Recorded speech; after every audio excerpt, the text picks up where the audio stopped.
How can you have issues? You helped seed it. You were there for the entire process. Like the guy that helps out, and then you're like, "What the fuck? What kind of shit is this?" No, no, Well, no. My issue is, what's your issue? yeah, Tell us your issue. Welcome back to my, Wook Plus. Kev's about to tell me his issue with the bracket. it's the time. Because I'm used to it. It used to be 9 o'clock at night. They all came out at the same time. Now you release some, then you release some others, and Well, so what I did, just to be clear, is I gave myself a window because I used to get tremendous anxiety. Like, there's not a program that you can like set all these up at one time and then let it run for the next month, right? Every day I have to release the polls. And I used to get tremendous anxiety because I would say, like, whatever it was, 9 o'clock. And then all of a sudden it'd be like 9:02. And I'd look at my clock, like, oh shit, I missed it. And I freak out and I like go to get it. And it used to be easier before I had the kids and when we were just sitting on our asses and shit during the pandemic. But now it's like she just started soccer, got ballet, I got work, So I was like, I got to come up with a system where I can at least give something reliable without giving myself tremendous. So I was like, you know what? Let me do a range. So I would say if you need an exact time, say 5:55, because my goal is sometime between 4:20 and 5:55, fish numbers. right. I'll get them all out that day during that range. And that way, if I'm like 15 minutes late, you know. And then the other problem too, and I don't know if you've noticed this, but you used to be able to start a thread on Twitter, and then you could add multiple And posts then to the hit same send all at thread. once. Right. And I would do that. I would set it up in the morning, and I just have to hit post that. Now, if you have an ongoing thread with X, you can only add one post at a time. So I have to go in and do each one at a time. Right. You have to pay for their equivalent, whatever they call it now, of TweetDeck. They Yeah, have well, no, I TweetDeck. looked into that too because I was like, "Fuck!" Not that I want to support Elmo, but I was like, maybe I would just for a month just to make this easier. Right. But like that specific function is like at the premium. It's not like even like the $4 thing. It's like you have to spend like 20 something dollars. I was like, fuck that. Right? Like if it was $4, I was like for 1 month, sure. Just to, like keep people like you from bitching. Right. Once you Uh get through the first 4 days, though, that it becomes easier because the matches are cut in half then, and they keep halving. yeah, this is a big bracket though. There's a lot of matchups in this.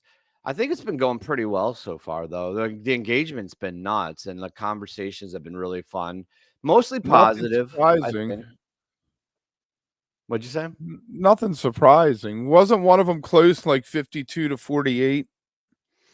Axela, maybe. Yeah, there's a Axla Esther was pretty close. That was 52-48. Yeah. Um not a lot of blowouts, but a lot of tough decisions, right? Where people are like, I know which one I have to vote for, but I hate it. Right.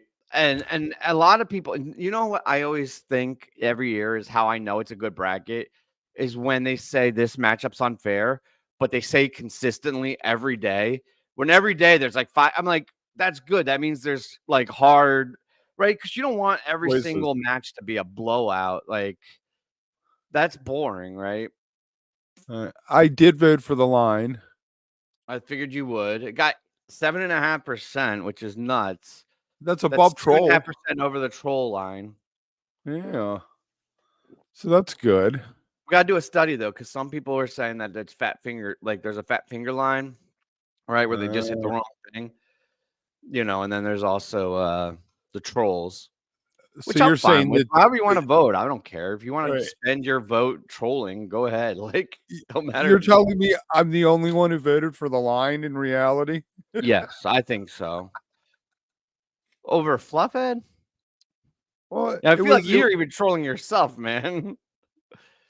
Well, you then there's know, also the vote of like I know it's gonna lose, but I don't want it to get completely blown out, so I'm gonna show it some support. I think what's the use got that because I don't think 15% of fans like what's the use more than Antelope, like in a binary 1-to-1 decision. But I think lots and lots of fans have a deep connection with what's the use or a fond memory or some sort of emotional connection where they don't want to see it be a 95-5. So they're like, you know what? I'll burn my vote just to get give it a little love to show it some respect. But no, I'm really happy with the way things are going. Though it's great. I mean, we've had most of these had almost 2,000, 1,500 to 2,000 votes, which is pretty good engagement. I think I like it That's because then you get a better. I feel like a bigger sample size, the better the results are. Right? right. I just was looking forward at some of the possible matches coming up, and It's brutal. that that was my thing with the Grateful bracket. The way, let me ask you something, if you'll reveal this to everyone. Do Yeah. you say in your head, I think Fluffhead's going to definitely be in the final four, and I think these other three are going to be in the final four, and then try to engineer back good matchups from that? Or do you let it just go where the seeding falls? Well, that's how the seating works. So, like, the seating is set up on the bracket so that the final four don't face each other until the end. Right? That's what the truth of it is. It's not to choose the winner. It's so that the presumptive best songs don't meet too early. Right? So like we knew from that exercise we did together, right, where we were seating, what was it? It was Fluffhead. Fuck, I can't remember what the one seeds were. Disease. It was Fluffhead, Disease, maybe. No, it wasn't Disease. Are you Chalk serious? Dust.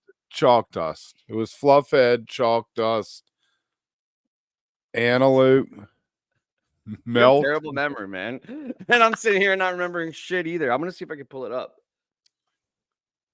Oh, my Yes, head is. Essie, I'm always surprised about Harpua. Oh, it was Gin, Antelope, and Chalk Dust.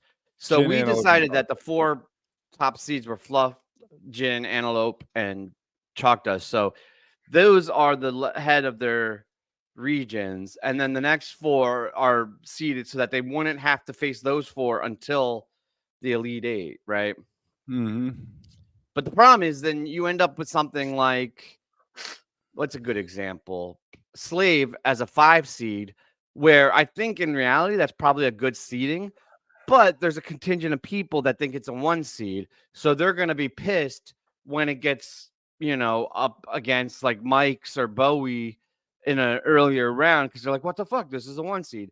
But I think the exercise is how many 1 seeds are there? Like, if I agree, Slave should be a 1 seed if you could have 31 seeds, right? Like, I love it. It's Right. an A. If you were giving it a grade, it's an A plus song for me. I'm not saying that. But the problem is, do you put Melt over it, Lizards over it, Punch over it, like Divided Sky? Like, there's a lot of fucking top songs, Right. But you don't ever publicly divulge the seeding, do you? We know this Well, one I was seed. gonna say we literally seeded it Right. on air. Well, it But was for the members on the only. greater Twitterverse or Xverse, no. I mean, the people that watch the show and the channel are In the privy past, to. we've never really talked about it. This was the first year that you've let people peek behind the curtain. Right. I used to do it. Well, I mean, the first couple I did by myself, and then we did it by committee where I would like, you know, ask for your input, ask for the other guy's input. I like along the years, like I had Brian Brinkman from Age of Pod. He The helped me one 2.0 year. bracket. Didn't you do a 2.0 bracket?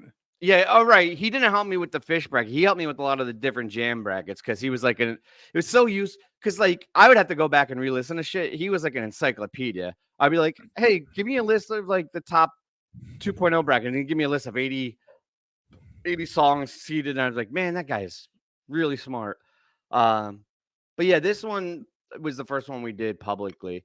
You know what I used to do, which I don't do anymore, because I would adjust after you get it all laid out. I would adjust it to have like when we had more songs, right? When there's like 360 something, we would adjust it so you'd have like Dogface Boy versus the Dogs or something, right? Or like little funny matchups where it didn't matter because they were both on the lower half. But now I think since it's getting a little more cutthroat and we're only at the top 128, it's harder to do that because it's like you could really fuck up a song's Right. position. That 300 someone was insane. I know. Part of me wants to do it one more time and maybe like make that the last one, just to have one. But What, so that took months of prep. retire Fluffhead this time, and then you'll have a 7th champion the next time it happens, and that'll be it. Yeah. Maybe. I guess I should finish it with 8. I should do 2 more so we can have the Elite 8, and then we Right. can do a Oh, yeah, bracket. right there you go. Yeah, that would be cool. Yeah. The Elite 8. Hopefully Antelope makes it. I mean, who do you think the last 2 would be? I think Fluff is gonna win this year, but then that 8th one Fluff is wide versus open. Fluff versus Jin, right? Fluff can be versus Jin, right? Yeah, Because that's it'll what end up we being have, but I'm saying, right. like, never mind the way it's seeded. Who like, say Fluff wins it all this year, who would win next year? Like, who would be Oh, who would be the odds-on favorite? right? Hmm. I would say probably Chalk Dust Torture. If it has another If this year 1 or is 2 its like year, they did in Mexico, it all depends. It's in Trey's hands. I don't know. I think it's already riding that momentum to get into the Final 4, though. I think it's artificially put in the Final 4 because in reality, I don't think it's above Bowie or Melt or Divided Sky. Like, if you look at its whole history, but I think it snuck up there this year because of that. Um, Mhm. I'm gonna stick with Jin, although I think Antelope. I would love Antelope to sneak in. When we asked I asked Tom Marshall years ago who he thought should win the bracket, like when it was still Tweezer, like when before they were all Mm. eliminated, and his vote was Antelope. That's his champion. So It's a good song, and it's the original. It's, yeah, been around forever. every time we listen to it for like Wook Club or whatever, too, I'm like, God, this song is so fucking good, so good. So what else is going on? Is there anything I else happening in the I world tell you today? I I tell you what, I had a hero the last time we were live on Wednesday, and my Tell me hero's about your name was hero, Joni Mitchell was her name. Joni And Mitchell. then yesterday, she decided to go back on Spotify with Neil Young, and I feel like there are no heroes left in the world now. I don't know, man. I'm so torn on that because, like, I get like fight the good fight and all that shit, and I know we've said things, but at the same time, it's like getting your music out there and access to people, and it's the way of. I don't know. I'm not gonna. I don't think I'm gonna have a strong stance on this either way because I'm still conflicted. I'm too torn with it. But you were you upset about that? That she was going back in to I Spotify? just I feel like if you're gonna make a stand, make a stand. Right. It doesn't even matter what the stand's about. You just think she needs to stick to her guns. Right. And I was like, I was so happy that she didn't and Neil did. And I was like, well, at least, she's out there. But there we go. I, Yeah, no, I guess she's probably got family she needs to take care of. And yeah, you never know somebody's situation. It's not, fair to be like, oh, she doesn't need the money. Who knows, right? Like, mhm. I did I hear you not, though. SC, I did not see Trey play with Desrin. Did you, Tim? No, that's cool. Where was that at? Yes. I was I was watching Spafford last night, Oh, how and are I they? tell you what, Spafford is they're if you like the more electronic dance music kind of thing, Disco Biscuits, Space Bacon, they kind of do that, more four on the floor, I guess is what we're calling that. Spafford Brian is such a fantastic rhythm guitarist that has all these rock and roll elements that pop in and prog. Like this one song, The Postman, sounds like this huge 70s rock anthem. And you listen to it and it almost sounds familiar, like you want Yeah, to place it. And then that's they cool. I also like did that. they did a plush by Stone Temple Pilots. And I was like, in my head, I'm like humming along. I'm like, I know this song. This isn't a Spafford song. And then I had to look because I wasn't ever on that boat. But That was a big movement over the last like 10 years with all the jam, like the adjacent B, C, D level jam bands that like they did a lot of the pentatonic noodling on guitar and like stuff, which I'm none of this is disparaging. Like it works for them, right? But like they did a lot of like the jamming of like early Fish, right? Whereas like the pentatonic noodling. But the one thing that unified all of them was the four on the floor dance club beat, which honestly, like Fishman early on did a lot of dance beats. It's just they were like disco and samba and other types of Right. dance beats that he implemented. Like Trey said that, right? Like Fish is a dance band, like like they're there to get you to dance. But I think the lack of variety is what turned me off. I'm not turned off because I like those bands, but like they're hard to listen to as frequently as I tend to obsess about bands. Right, like there's Right. enough variety with the Dead catalog where I could listen to that for 4 days straight and not get bored. Same thing with Fish, right? But like Right. I needed some of these other bands. It's like I listen to it for a little bit and then I turn it off and I don't go back to it for a month because it Right. just, just too I much have variableness never to it. full disclosure, I've never thrown on Spafford when I'm not watching them live. Yeah. But it's one I of mean, they're those things where phenomenal musicians. They're insanely talented. It's the same thing with like Dopapod. I don't know if you ever listen to them. They do the same thing, and Pigeons. They all do it. Goose used to do it too, and that's a Right. funny conversation that you see people like, oh, I don't want them to get away from that dance, But I'm like, that's the proper evolution of a jam band. Like, don't lose it, but add to it. Right. Right, Yeah, I agree, Lotus. Ed. I agree fully. It's Yeah, good to get Lotus like the does. juice. It's good as a warm up to get the juices flowing, and then that should be it. There you go. Yeah. And so that's my I'm on the Spafford train. But the show is good. The show was good. The show was good. And they've been I'm airing their happy shit for that free, right? yeah, on YouTube. Yup, you don't even have to deal with nugs. When I talked to Jordan, their bassist, he said he called it the Grateful Dead model. And I was Yeah, like, I like the love it. modern version of it. Right. And I Yeah, I was like like, that's that. great. There's a book called there's some business book about the Grateful Dead. And the whole book is about them allowing taping, which is kind of a misnomer. They never really liked it. They just kind of were like, we're not going to fight it. It was more throwing your hands up than saying, oh, guys, come on and do it, Yeah. But it helped immensely. It's the word of mouth. Well, I mean, there's definitely a model there, but that's also the idea of heads everywhere. There was Right. like an economist that's like just like a head that was like, I'm gonna write a book about this. Right. Uh, That doesn't work these days, though. to give out With shit the for free. amount of stuff out there, you no longer have to um buy into one band. When you were little, you went and you bought the Metallica CD or you bought the Pantera CD. You had $20 to spend, and that was your team. You were Team Metallica. Now, if both of them released an album, I could listen to both of them and never have to buy either one of them and not be invested in either one.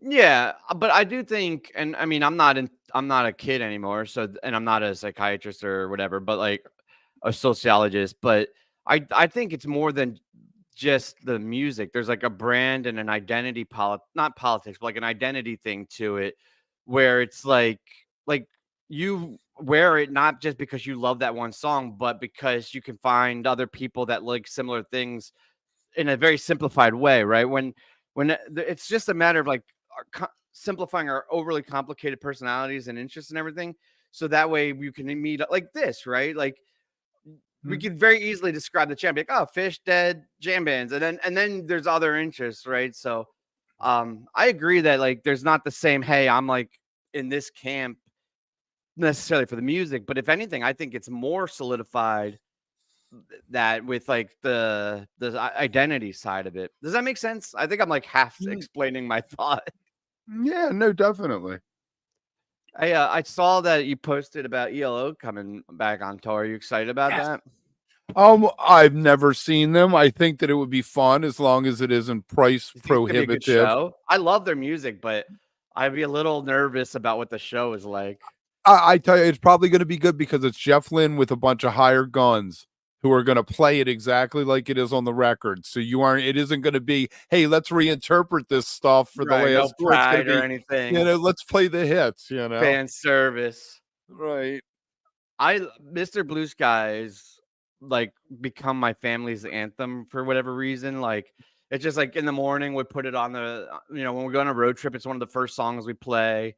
Like literally, it's like one of the first songs both my girls knew, and I was like, I would love to go and see that with my wife. Just on it. Right. Like I know that like it sounds so weird because like normally I'm like the opposite of like the fanboy that's just going chasing like one hit. But with this, like I'm not like deeply connected to him, right? Like I would literally be going to that show just for that single moment because it's just a special song to us, you know. Right. There's some big hits.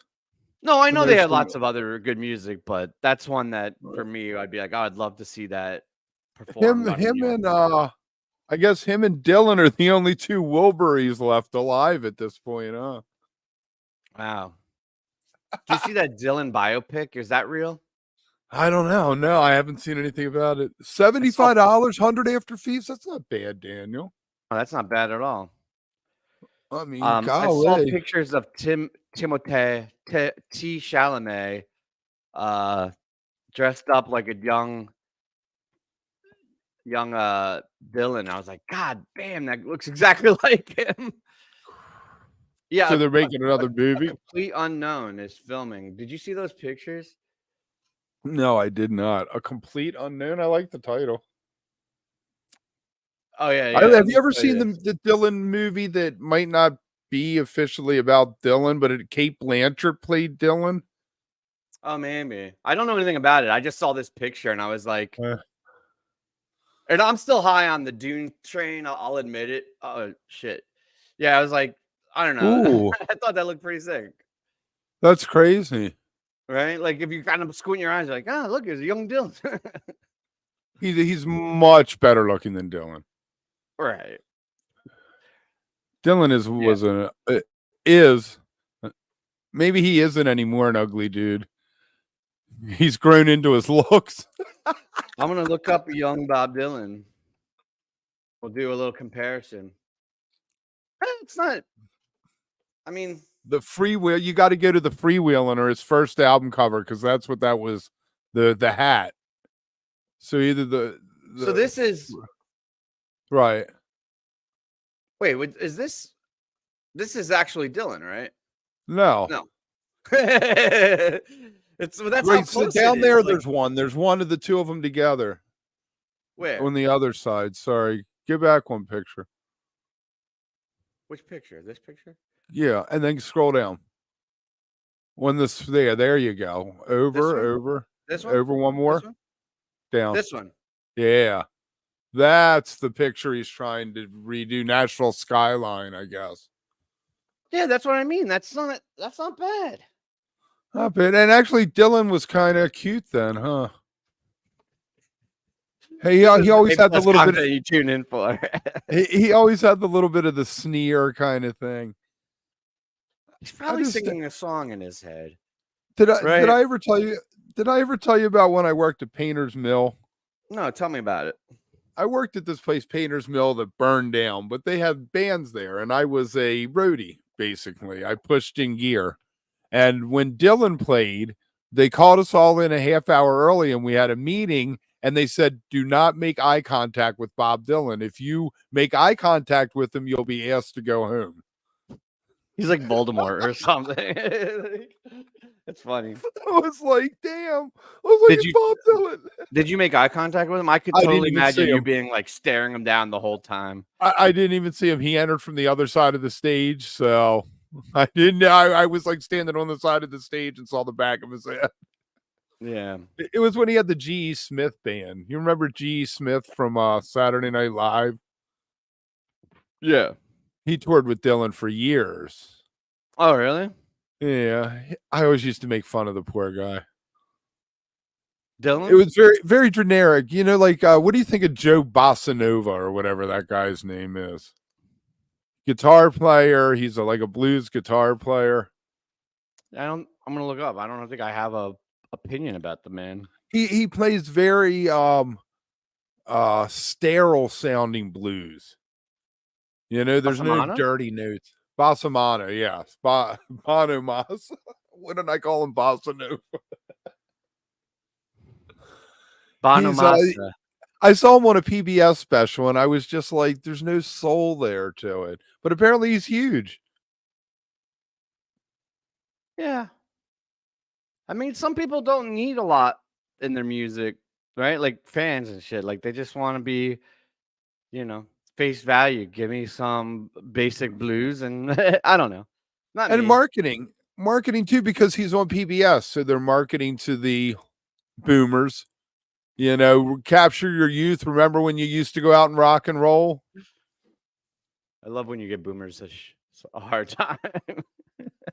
Well, it's coming for me soon. I'm watching all the boomers just disappear into the ether every day, and Right. pretty It's soon it's funny just going to be until you're the oldest generation, and right. It's going to be Gen X, and then we will be Gen X.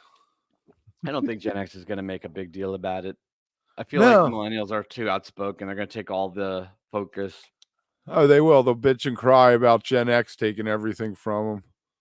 I And we'll grew just, up a millennial that wished he was Gen X because my brother was Gen X. I was like we were paired right over the border, and when you have line. an older sibling, you want to do like that's why I got into fish. Like you want to do everything they do, and I was just like my entire life I was so embarrassed, and now I don't care. I'm like fuck it. I am I'm proud of who I am, but like I think that Paige is actually a boomer and Trey is Gen X. yeah, right at the split. Yeah, poor Paige. It's all good. He's a boomer. Did you? I That don't picture of even him know. with I his didn't even know if hair. I wanted to talk about it, but did you see that article posted saying that Trump rallies were like fish shows? Yeah. And there was Like another article that said Clutch was like fish. So right. fish I is think that's being. just like an easy comparison. It's like every time you have No, a did you read gathering the of passionate article? fans. Did you read the article? No, that's why I said I didn't want to bring it up. Like, I was too Nah, triggered. I read the headline and was like, yeah, I've heard the thing. It's all the people selling stuff and you know. Right, because fish is pretty divisive. A lot of people that love it, a lot of people that hate it, and Trump's obviously super divisive. So it's like a good clickbaity type of thing. But I read it as with more grievances. What I laughed at in my mind, I was like, "Oh, that's clever."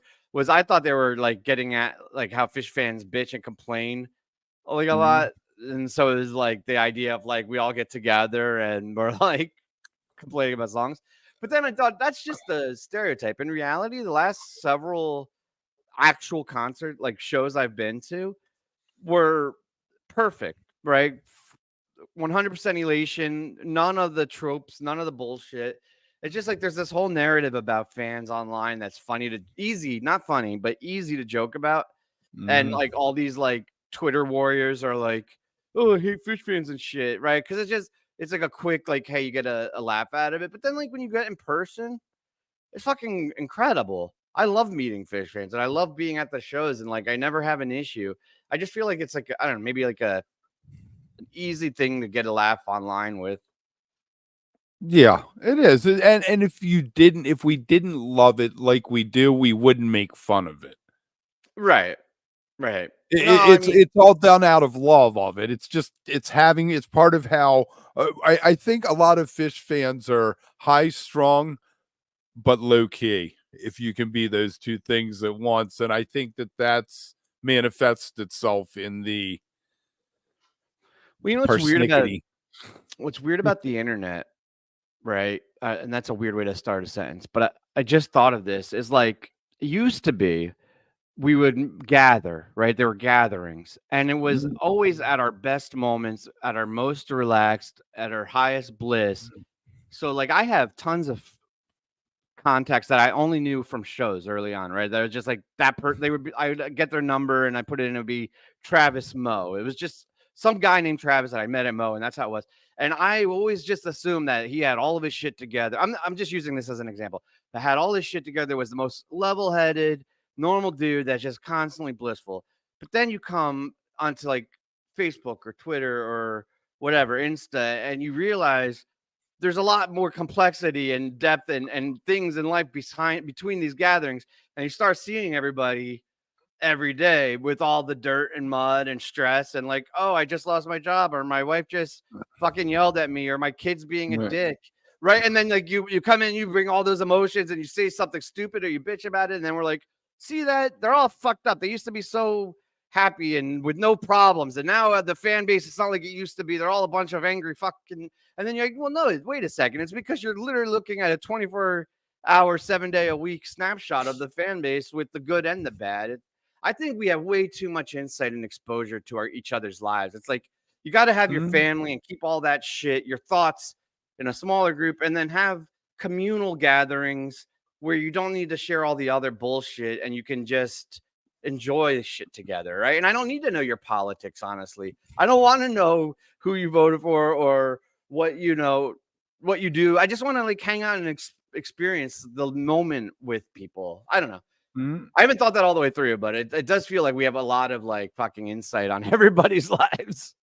It becomes a matter of, are you controlled by social media or do you control your social media? Yeah.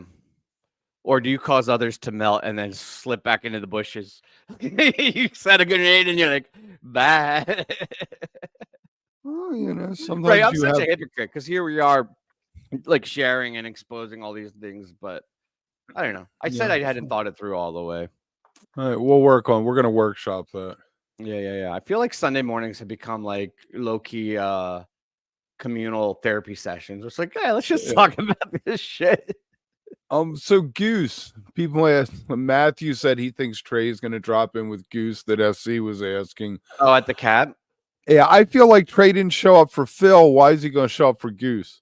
I also think Goose isn't gonna want him to because actually I'm certain that he's not gonna want any drop-ins because this is the first 4 shows since they got caught in. I don't know if that's his nickname, but I'm gonna try to make that stick. I like it.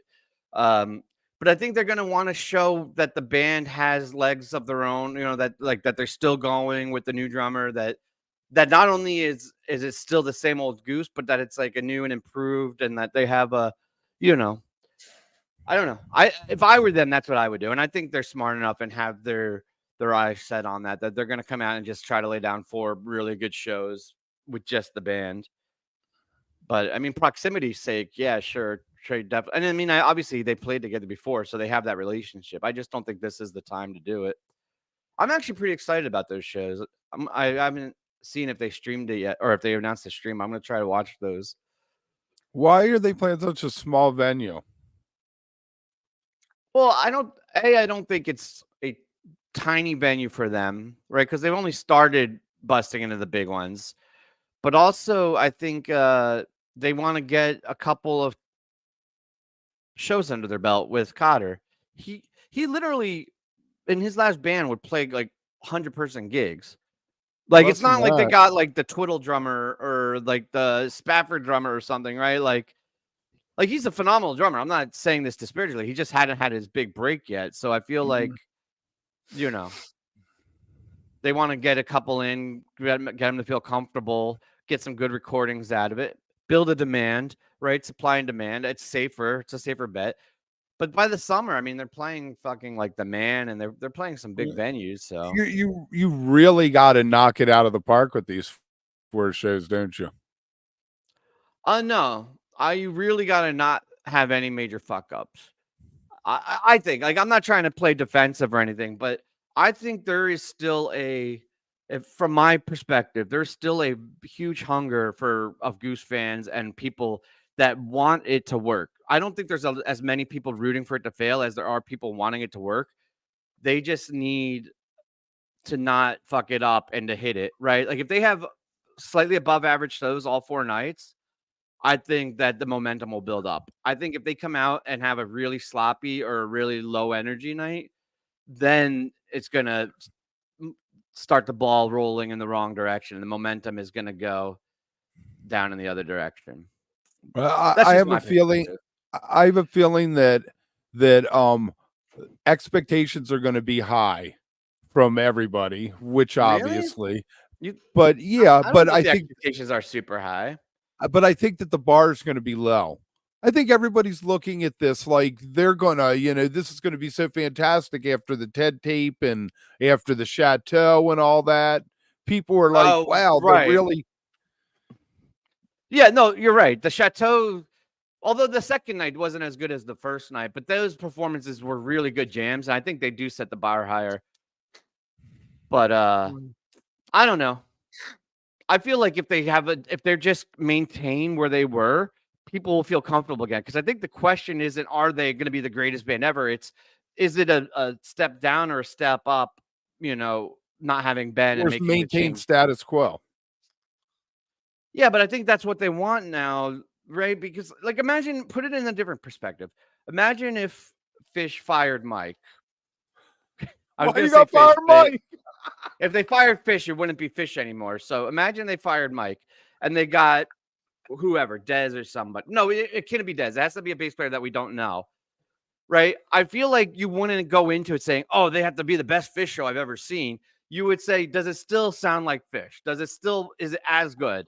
Right? So I think Well, they need to be as good as they were in Hampton and in Europe, right? And then if they are, then they have to in the summer tour they have to have hit it out of the park. well, I'm gonna call up Eric Gould from Pink Talking Fish as a replacement. Kind of like a John Kay thing and Further. Yeah, They yeah, pulled him yeah. out of Dark Star Orchestra. What was that movie where they had the singer of the cover band that became the lead singer? Almost with Famous, was that it? No. Marky Mark or somebody. Have you seen Journey? I saw a video of Journey from like a month ago, and this singer was from a cover band. The singer they have now That's nails the it. exact plot of a movie. I can't think of what the movie is. And it was a band like Journey with like high notes and shit. No, it was This guy I think it was nails more like a it. Guns N' Roses type band. It Fuck. was it was a Someone pretty in the chat, good. tell me what movie that is. Yeah, come on, chat, work with us. Help us out. Rockstar, is Rockstar, that the yes, name of the and movie? didn't it have Goontone? Didn't it have Marky Mark or his brother or somebody in it? Eddie and the Oh, yeah, that Cruisers. was the movie. Yeah, Yeah, Mark Rockstar, yeah. Wahlberg. Yeah, Donnie. I always mix him up with Marky. That's funny. I can't stand that guy. Can I just say that Blue Bloods is the worst piece of propaganda on all of television? Is that shit still on? Oh my god, yeah. Like 97 years in now. They still wheel out Tom Selleck and his mustache. You know, his mustache has its own dressing room. Yeah. Propaganda. I lose track of that shit because I don't have cable or like channels or anything, right? So like I'm in my silo, so I forget or I don't know what other people are watching. It exists. It still Yeah. exists. Yeah. So when's Tuesday night? We're doing a What's Grateful Dead show, right? Yeah, did you write it down? We figured it out last week and then nobody wrote it down. 4191? I didn't write Something it like down. that. I was gonna ask you. 4191. Thank you, 419. SC. Thank you, SC. Wait. We're gonna pause for a second because I'm gonna write it down. Got my post-it notes. And T will be back from Perry. He sent us a bunch of pictures of the he stayed at the Marvel Hotel there at Euro Disney, and I'm so I'm very jealous. excited to hear about that. Yes. Yeah. That sounds awesome. Well, it's just a Wednesday. I'll be out. So it'll be you guys. But I think that'll be good. I think people are sick of hearing from me and would love to just have some Kevin tea time. Who knows? Maybe Llama will stop by. Were you thinking about inviting anyone else on, or you think it'd just be you two? If anybody reaches out. If anybody wants to come on live, reach out to Kev. You know how Wednesdays are. Yeah, We low-key. try in our planning, we like to think of Sunday as a time for guests. Yeah. Although I haven't, well, you know what? So right now we have a lot going on. We have the fish bracket, which is taking up a lot of capacity. Then we're also prepping and getting ready for the Wookiee Awards, which are going to be huge Wookiee Awards. I'm really excited about that. And we have a lot This of really year, big plans for the summer with the tours, and we're gonna do something with the festivals where we're gonna count down and listen to all of the festivals in order leading up to one day of the Mondegree. festivals, not One night, yeah, every festival. the best one. Maybe I don't even want to say the best night, but one night of each festival. But so that way we can really, because I think that's gonna be an awesome way to go through the evolution of the band. Right, is just use them as like check-in points. So we're gonna be doing that.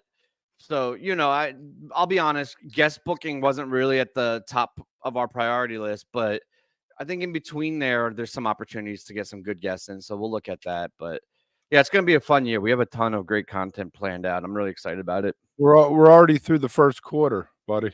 Yeah, that's the plan, Essie. We're going to do the Wook clubs leading up to Monday Green.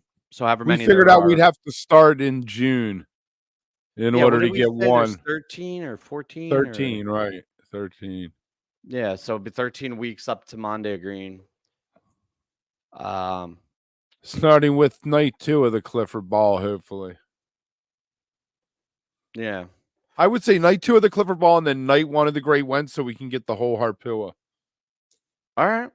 I'm not going to argue with that. I mean, but then I don't want anybody crying and saying, because I forget which night the gin is. Because the Went gin is apparently one of the greatest things that ever happened in the history of all music. Yeah, it kind of is. You know what? Not all music. I know what? you're being facetious, but like that is definitely a major part of Fish history. Right, that Anatomy of a Jam video is pretty cool. Whoever did that. That's Amar. Did the Great Went, huh? That's Amar. He's been on the channel. I couldn't remember who did it, dude. I know you. I respect that about you. Yeah, those videos. He almost like maybe this is too revealing, but he almost not like personally him, but his videos has almost intimidated me from starting Wook Plus because I had this idea, like, I don't know, I was just fucking around and I was like, man, there's not a lot of Wook content or fish content on YouTube. Like, there's huge like blog space and on social media, but at the time there wasn't a ton going on. I think Zappa was just getting started, or it was just building up. But then I found Amar's videos. I was like, I'm never going to be able to recreate that level of theory and shit. I was like, I might as well not try. But luckily, there's a lot of other shit we're good at, and we could provide and fit. But you also you assembled a team around you. We've done some pretty in-depth stuff. Right. We've just never. Like, to me, my Wookmen. Did you watch X97? But what? X-Men 97? No, I haven't seen it yet. Oh, it's so good. Although that's a different generation. I don't know if you're gonna love it as much as I do, but it's fucking great. Sorry, go ahead. I forgot. Oh, I'm sorry. That's I didn't mean to. It's all right. What were we talking about? I don't know. There's you assembling a team. You said that, and it reminded me. Of yeah, but see, you had the brilliant idea to assemble a team around you of people who had strengths where you didn't. Yeah, and it's also a collaborative energy. Like, I maintain focus for very short periods of time. Spoiler, like if you don't know me, like I'm ADD as fuck. But when I'm collaborating, there's a I don't know when you have me there in your ear going, dude, come on. Well, but there's also like an energy that gets built up in the creative process where like somebody gives an idea, then somebody modifies it, then somebody gives another idea, and like that can hold my attention and get me excited a lot more than me just pondering and like toiling on something. So like I watching someone else's get along with someone else's video on YouTube going, I can never do that. I mean, that also is a compliment to him, right? Yes, crazy, but definitely. no, I like the team we have. I think it's great. All right, Tuesday. Oh, is that it? Yeah, I guess so. Yeah, we've been 45 minutes. I'm sure your wife and your kids want to hang out. Don't put it like that. Make it seem like I'm like, damn, Kev. All right, thanks, probably everybody. need to get a diaper change in. Yeah, I got one right before we came on. Like, subscribe, let us know in the comments what you thought about any of these topics, and go vote in the fish bracket over on X. I think the more people that vote, the more fun it is. I'm excited to see how that goes. See you guys on Tuesday.